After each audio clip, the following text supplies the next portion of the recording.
여러분, 사랑하는 사람을 지키기 위해 평생 거짓말을 해야 한다면 어떻게 하시겠습니까? 여기 남편을 잃고 홀로 아이를 낳은 한 여인이 있습니다. 그녀는 죽어가는 갓난아이를 품에 안고 한겨울 눈보라를 뚫어 대감댁 대문을 두드렸습니다. 살려달라는 말 한마디와 함께. 하지만 그 품속에 감춰진 것은 아이만이 아니었습니다. 20년이 지나도록 세상 누구도 알지 못했던 끔찍한 비밀이 함께 있었습니다. 한결 야담의 이야기가 계속될 수 있도록 구독과 좋아요 부탁드려요. 감동적인 옛 이야기 지금 바로 시작합니다. 조선 정조 임금 시절 한양 북촌 어귀에 최대감이라는 이가 살았습니다. 대대로 벼슬을 지낸 명망 있는 가문이었으나 최대감에게는 가슴에 못 박힌 한이 있었습니다. 슬아에 자식이 없었던 것입니다. 부인 윤 씨는 혼인한 지 10년이 넘도록 아이를 낳지 못했고 그 죄스러움에 매일 밤 기도를 올렸습니다. 그러던 어느 해 겨울 마침내 윤 씨 부인의 배가 불러왔습니다. 대감댁 전체가 들썩였습니다. 대감은 한양 최고의 산파를 미리 불러들이고 비단 강보를 12채나 준비했습니다. 부인이 쉬는 방 아랫목엔 하루도 빠짐없이 불을 지폈지요. 그런데 같은 시기 대감댁 행랑에 얹혀 살던 여인 하나도 배가 불렀습니다. 복녀라는 이름의 여인이었습니다. 원래는 먼 고을 출신의 평민이었으나 남편이 억울한 누명을 쓰고 옥에서 죽은 뒤 갈 곳을 잃고 대감댁 문을 두드려 허드렛 일을 해온 여인이었습니다. 한겨울에도 손이 트도록 빨래를 하고 새벽이 오기 전에 일어나 마당을 쓸었습니다. 불평 한마디 없이 일했기에 대감댁 사람들은 복녀를 가엾게 여겼습니다. 그리고 눈이 무릎까지 쌓이던 어느 밤 두 여인이 같은 시각 산통을 시작했습니다. 안채에서는 윤 씨 부인의 신음이 끊이지 않았고 행랑채 구석방에서는 복녀가 홀로 이를 악물고 있었습니다. 산파는 당연히 안채에 있었습니다. 복녀에게는 아무도 오지 않았습니다. 밤이 깊어질수록 안채에서 들려오는 소리가 달라졌습니다. 하지만 곧이어 산파의 낮은 통곡이 울려 퍼졌습니다. 부인께서 숨을 거두신 것이었습니다. 상고를 이기지 못하고 아이와 함께 살아 돌아오지 못한 것입니다. 대감의 울음소리가 집 전체를 뒤흔들었습니다. 하인들이 우왕좌왕하며 뛰어다니는 소리, 촛불이 꺼지고 다시 켜지는 소리, 모든 것이 뒤죽박죽이었습니다. 그 혼란 속에서 행랑채의 복녀도 아이를 낳았습니다. 사내 아이였습니다. 복녀는 홀로 탯줄을 끊고 아이를 가슴에 끌어안았습니다. 아이는 울지 않았습니다. 두 눈을 질끈 감고 작은 두 주먹을 꽉 쥔 채 부르르 떨고만 있었습니다. 복녀는 아이의 주먹을 펴보려 했습니다. 하지만 아이는 복녀의 옷자락을 놓지 않았습니다. 어찌나 힘이 센지 그 작은 손가락이 복녀의 가슴을 찌르는 것 같았습니다. 그 순간 복녀의 머릿속에 10달 전 꾼 태몽이 스쳤습니다. 하늘에서 황금붓 한 자루가 떨어지더니 땅에 닿는 순간 거대한 용이 되어 하늘로 솟아오르는 꿈이었습니다. 복녀는 떨리는 입술로 중얼거렸습니다. 너는 예사아이가 아니다. 하지만 종년의 자식으로 태어났으니 그 재주가 도리어 화가 될 것이야. 밖에서 하녀의 다급한 외침이 들려왔습니다. 도련님이 젖을 못 드셔서 파래지고 있다. 누가 어서 젖을 물려야 한다. 복녀의 눈동자가 흔들렸습니다. 복녀는 천천히 몸을 일으켰습니다. 아이를 가슴에 안은 채 발소리를 죽이고 안채로 향했습니다. 안채 방 안은 참혹했습니다. 윤 씨 부인의 시신은 흰 천으로 덮여 있었고 최대감은 벽을 보고 앉아 어깨를 들썩이며 울고 있었습니다. 산파는 부인의 시신 곁에서 수습 준비를 하느라 등을 돌린 채였습니다. 윗목에는 비단 강보에 쌓인 갓난아이가 입술이 파래진 채 가늘게 울고 있었습니다. 복녀는 그 아이를 안았습니다. 차갑고 여린 몸이었습니다. 복녀의 눈에 눈물이 맺혔습니다. 바로 지금이었습니다. 복녀는 자신의 품에서 자기 아이를 꺼냈습니다. 그리고 대감의 아들을 대신 품에 숨겼습니다. 손이 떨렸습니다. 다리가 후들거렸습니다. 심장이 터질 것 같았습니다. 아기가 토할 것 같사옵니다. 잠깐 밖에서 젖을 물리겠습니다. 산파가 고개도 돌리지 않고 대답했습니다. 어서 돌봐드려라. 복녀는 안채를 빠져나왔습니다. 눈은 소리 없이 내리고 있었습니다. 그 하얀 눈이 복녀의 발자국을 하나하나 지워가고 있었습니다. 행랑채로 돌아온 복녀는 이불 속에 놓아두었던 자신의 아이를 꺼냈습니다. 건강하게 숨쉬는 아이였습니다. 복녀의 눈물이 뚝 떨어졌습니다. 아가야, 용서해라. 내가 이 어미를 용서해야 한다. 복녀는 자신의 아이를 비단 강보에 정성껏 감쌌습니다. 그리고 대감의 아들을 낡은 무명천에 쌌습니다.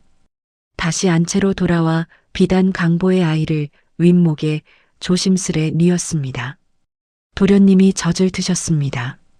이제 편히 주무십니다. 아무도 의심하지 않았습니다. 눈은 계속 내렸고 세상에서 가장 무거운 죄가 그렇게 조용히 묻혀갔습니다. 날이 밝자 최대감이 복녀를 불렀습니다.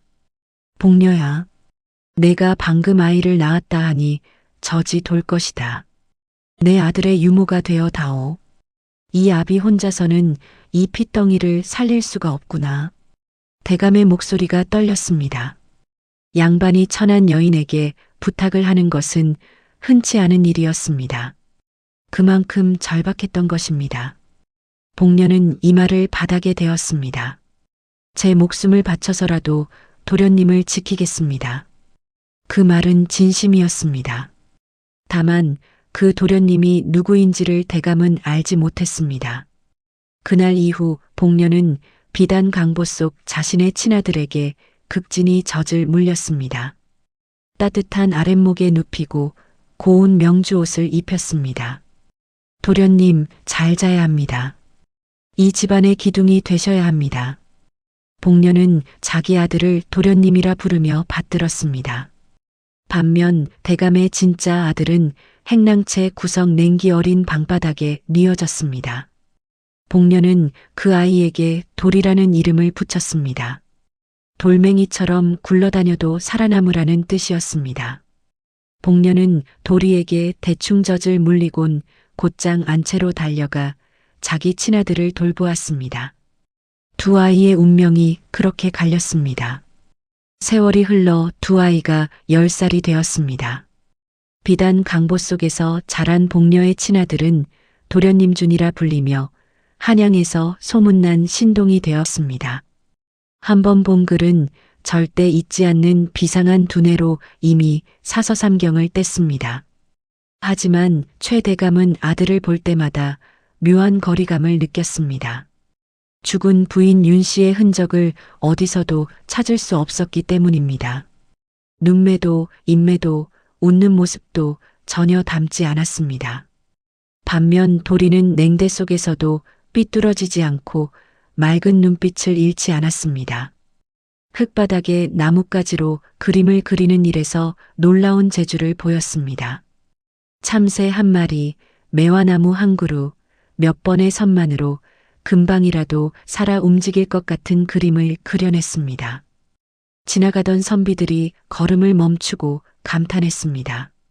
복녀는 그 재주가 대감의 눈에 띌까 두려워 도리의 나뭇가지를 빼앗아 아궁이에 던져버렸습니다. 하지만 하늘이 준 재능은 꺼지지 않았습니다. 도리는 밤이면 달빛 아래 몰래 나무를 깎았습니다. 세월이 또 흘러주는 20의 나이에 장원급제를 했습니다. 장원이시다. 도련님께서 장원에 오르셨습니다. 북소리가 사흘을 울렸습니다.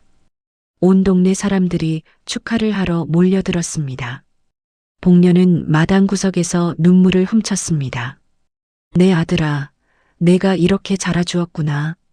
그러나 최 대감의 반응은 차가웠습니다. 수고했다. 그것이 전부였습니다. 손 한 번 잡아주지 않고 돌아섰습니다. 주는 고개를 숙인 채 입술을 깨물었습니다. 아무리 높이 올라도 아버지의 눈빛은 언제나 어딘가 먼 곳을 향해 있었습니다. 그 즈음 대감댁에 손님이 하나 들어왔습니다. 소복을 입은 처녀였습니다. 이름은 수련이라 했습니다. 죽은 아버지의 유언으로 대감을 찾아온 옛 벗의 딸이었습니다. 대감은 그 처녀를 별당에 머물게 했습니다. 주는 수련을 처음 본 날부터 마음이 흔들렸습니다. 단정한 자태, 책을 읽는 고운 손놀림, 자신과 어울리는 사람이라 여겼습니다. 하지만 수련은 준의 눈빛에서 묘한 것을 느꼈습니다. 사람이 아닌 자신의 장식품으로 대하는 듯한 차가운 소유욕이었습니다. 반면 도리는 달랐습니다. 무거운 물동이를 들다 비틀거리는 수련을 황급히 받쳐주었고 밤늦게 책을 읽는 수련을 위해 몰래 호롱불 심지를 돋워두었습니다. 어느 날은 수련의 머리카락이 바람에 자꾸 흐트러지는 것을 보고 손잡이에 매화꽃을 섬세하게 조각한 나무 빗을 만들어 건넸습니다. 세상에 이렇게 아름다운 것을. 수련이 두 손으로 받아들며 웃었습니다. 그 미소를 사랑채 창문 너머로 지켜보던 준의 손에서 붓이 꺾였습니다. 내가 장원 급제한 양반이고 저놈은 글도 모르는 종놈인데. 그 무렵 최 대감에게도 이상한 일이 벌어졌습니다. 어느 여름날 우물가에서 등을 씻던 도리의 오른쪽 손목에서 선명한 붉은 점 하나를 발견한 것입니다. 대감의 발걸음이 굳어버렸습니다. 20년 전 기억이 번개처럼 스쳤습니다. 갓 태어난 핏덩이를 처음 안았을 때 오른쪽 손목 안쪽에 있던 작은 붉은 점. 우리 아들에게 점이 있구나 하고 혼자 중얼거렸던 그 기억이었습니다. 대감은 준을 급히 불러 손목을 살폈습니다. 양쪽 모두 깨끗했습니다. 점 하나 없었습니다. 대감의 손에서 힘이 빠졌습니다. 대감은 20년 전 산파를 은밀히 불러들였습니다. 그날 밤 아기를 씻기고 강보에 싼 것은 제가 맞습니다. 그리고 마님 시신을 수습하러 자리를 비웠습니다. 그때 복녀가 와서 아기에게 젖을 물린다 했습니다. 잠시 아기를 데리고 나갔다가 다시 들어왔지요. 데리고 나갔다. 대감은 눈을 감았습니다. 모든 조각이 맞춰졌습니다. 도리의 오른쪽 손목에 있는 붉은 점, 준의 깨끗한 손목, 도리에게서 자꾸 어른거리는 죽은 부인 윤 씨의 눈매와 웃음, 그리고 산파의 증언까지. 대감은 두 손으로 얼굴을 감쌌습니다. 가슴이 찢어지는 것 같았습니다. 20년 동안 천한 여인의 아들을 내 자식으로 키웠고 진짜 내 핏줄은 지척에 두고도 알아보지 못했다. 눈먼 아비였구나. 그날 밤 대감이 태도가 달라지기 시작했습니다. 도리를 보는 눈빛이 예전과 달랐습니다. 복녀는 그 변화를 눈치채고 식은땀을 흘렸습니다. 그러던 어느 날 밤 복녀가 선잠이 들었을 때였습니다. 방문이 열리며 흰 소복을 입은 여인이 나타났습니다. 죽은 윤 씨 부인이었습니다. 창백한 손이 복녀의 목을 조여오며 낮게 말했습니다. 내 핏줄을 돌려다오. 복녀는 비명을 지르며 깨어났습니다. 꿈이었지만 목에 남은 선연한 감촉은 꿈이 아니었습니다. 며칠 후 준이 복녀의 방으로 찾아왔습니다. 대감의 태도가 이상해진 것을 알아챈 것이었습니다. 준의 눈빛이 날카로웠습니다. 도대체 무슨 일이 벌어지고 있는 것입니까? 복녀는 입술을 깨물었습니다. 하지만 더 이상 버틸 수 없었습니다. 도련님 용서하십시오. 도련님은 대감의 아들이 아닙니다. 도련님은 제 아들입니다. 그날 밤 제가 아이들을 바꿨습니다. 도리가 진짜 도련님입니다. 준의 몸이 굳어버렸습니다. 내가 여종의 자식이라고. 장원급제, 조정에서의 영광, 사람들의 존경, 그 모든 것이 거짓 위에 세워진 것이었습니다. 준의 입에서 미친 듯한 웃음이 터져 나왔습니다. 20년을 속여왔단 말입니까? 그리고 준의 눈빛이 차갑게 가라앉았습니다. 이 비밀을 아는 자가 사라지면 가짜가 진짜가 된다. 도리가 사라지면 된다. 며칠 후 새벽 의금부 군사들이 대감댁으로 들이닥쳤습니다. 역적을 잡아라. 도리의 방에서 임금의 사주가 적힌 종이를 붙이고 바늘을 꽂은 저주 인형이 발견되었습니다. 사실은 준이 도리의 방에서 가져간 목각 인형에 손을 댄 것이었습니다. 도리가 수련을 위해 정성껏 만든 기도하는 여인의 형상이 왕을 저주하는 흉물로 둔갑해 있었습니다. 저는 그런 것을 만든 적이 없습니다. 도리가 절규했습니다. 하지만 증거는 분명했습니다. 군사들이 도리를 포박했습니다. 최 대감이 앞을 막아섰습니다. 그때 준이 나타나 대감의 팔을 잡으며 낮게 속삭였습니다. 아버지, 나서지 마십시오. 저 아이가 아버지의 핏줄임이 밝혀지면 우리 가문 전체가 역적의 소굴이 됩니다. 가문의 명예와 한 놈의 목숨, 무엇이 더 중합니까? 대감은 무릎이 꺾이며 주저앉았습니다. 두 주먹으로 땅을 내리쳤습니다. 며칠 후 도리에게 사형이 확정되었습니다. 형장의 북소리가 둥둥 울려 퍼졌습니다. 막 난이가 칼춤을 추기 시작하던 그 순간이었습니다. 멈추시오. 멈추시오. 군중을 해치고 복녀가 형장으로 뛰어들었습니다. 머리는 산발이고 신발도 벗겨진 채였습니다. 복녀는 도리 앞에 엎드리며 외쳤습니다. 내가 했습니다.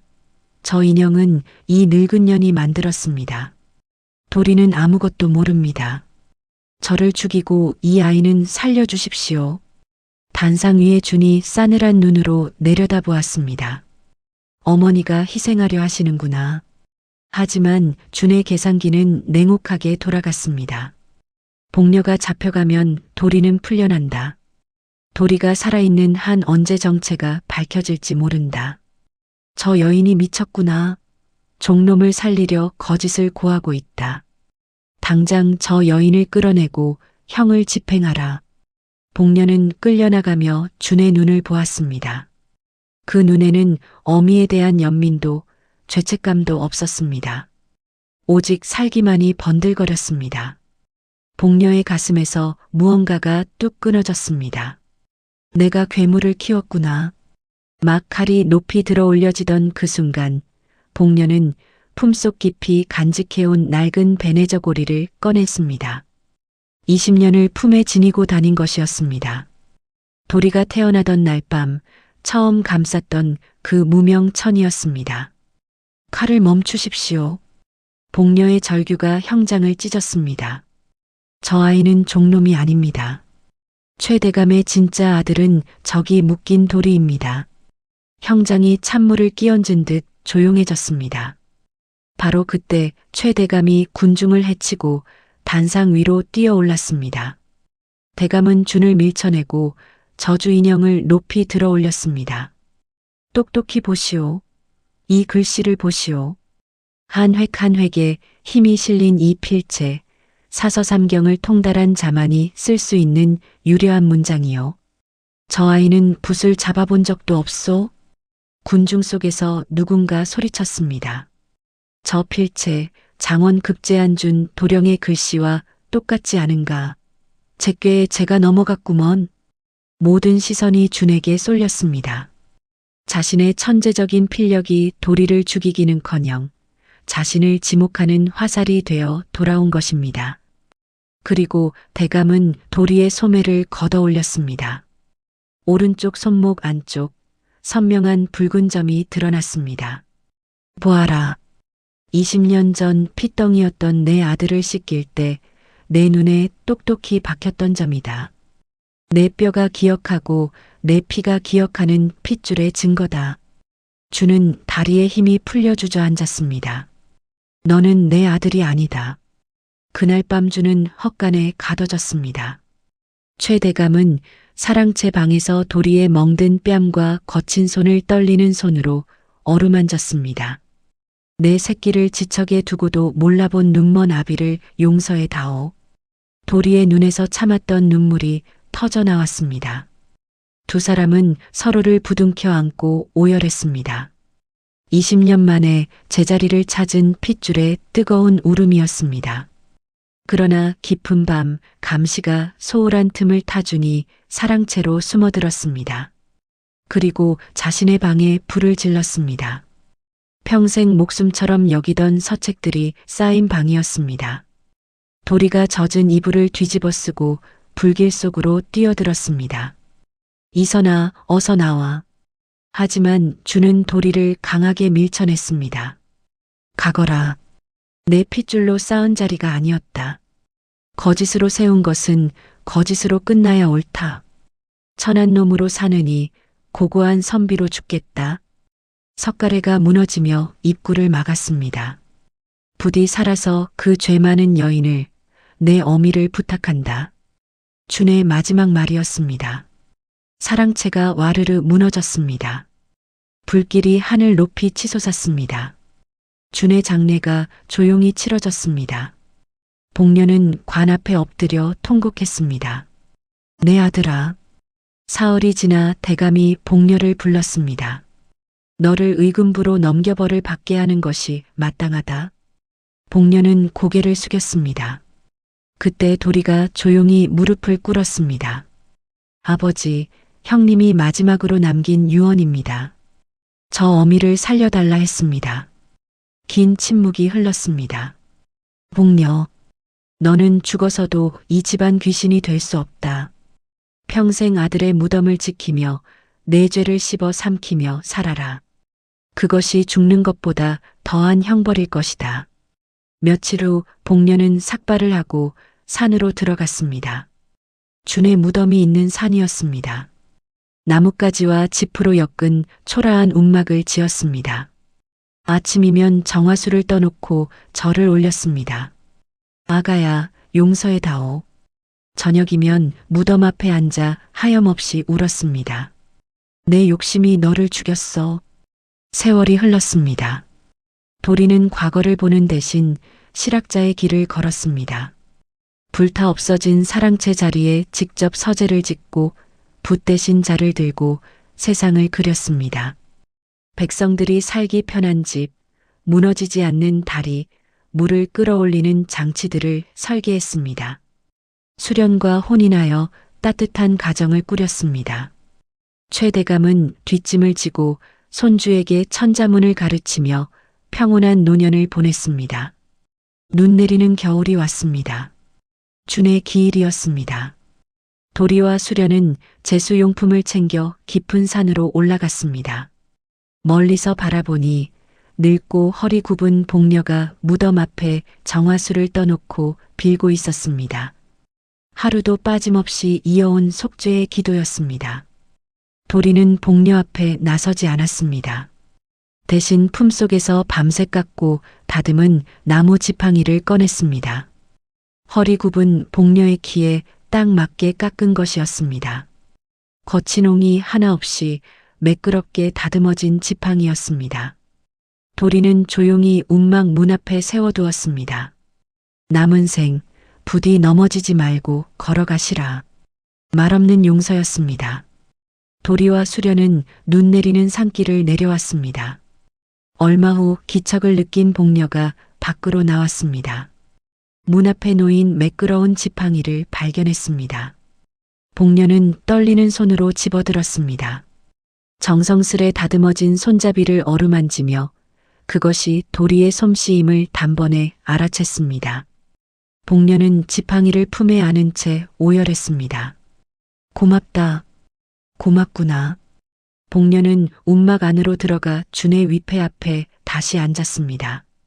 지팡이를 곁에 세워두고 조용히 중얼거렸습니다. 아가야, 다음 생에는 양반도 천민도 없는 세상에서 그저 이 어미의 아들로만 태어나다오. 그때는 따뜻한 밥 한 그릇 마음껏 먹여주마.